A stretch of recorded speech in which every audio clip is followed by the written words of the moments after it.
بسم اللہ الرحمن الرحیم۔ آج کی حدیث ہے تمام آدمیوں کے عمل سے افضل عمل کیجیے۔ رسول اللہ صلی اللہ علیہ وسلم نے فرمایا، جس نے 100 دفعہ کہا لا الہ الا اللہ وحدہ لا شریک لہ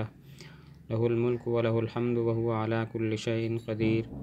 نہیں ہے کوئی معبود سوائے اللہ کے، وہ اکیلا ہے، کوئی اس کا شریک ساجی نہیں، فرمان روائی اسی کی ہے اور اسی کے لیے ہر قسم کی ستائش ہے اور ہر چیز پر اس کی قدرت ہے، تو وہ اس غلام آزاد کرنے کے برابر ثواب کا مستحق ہوگا اور اس کے لیے 100 نیکیاں لکھی جائیں گی اور اس کی 100 غلط کاریاں محو کر دی جائیں گی، اور یہ عمل اس کے لیے اس دن شام تک شیطان کے حملہ سے حفاظت کا ذریعہ ہوگا، اور کسی آدمی کا عمل اس کے عمل سے افضل نہ ہوگا سوائے اس آدمی کے جس نے اس سے بھی زیادہ عمل کیا ہو۔ اس حدیث شریف کا مطلب یہ ہے کہ لا الہ الا اللہ وحدہ لا شریک لہ لہ الملک و لہ الحمد وہو علی کل شیء قدیر 100 دفعہ کہنے کا ثواب یہ ہے کہ اسے غلام آزاد کرنے کے برابر ثواب ملے گا،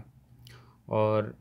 10 غلام آزاد کرنے کے برابر اس کو ثواب ہوگا، اور دوسرا اجر یہ ہے کہ اس کے لیے 100 نیکیاں لکھ دی جائیں گی، اور تیسرا اس کا بدلہ یہ ہے کہ اس کے 100 گناہ معاف کر دیے جائیں گے، اور چوتھا فائدہ اس کا یہ ہے کہ شام تک وہ شیطان کے حملہ سے حفاظت میں رہے گا۔ تو پہلا اجر 10 غلام آزاد کرنے کا ثواب، دوسرا اجر 100 نیکیاں، اور تیسرا ثواب اور فائدہ 100 گناہ معاف ہوں گے، اور چوتھا فائدہ یہ ہے کہ شام تک وہ شیطان کے حملہ سے محفوظ رہے گا۔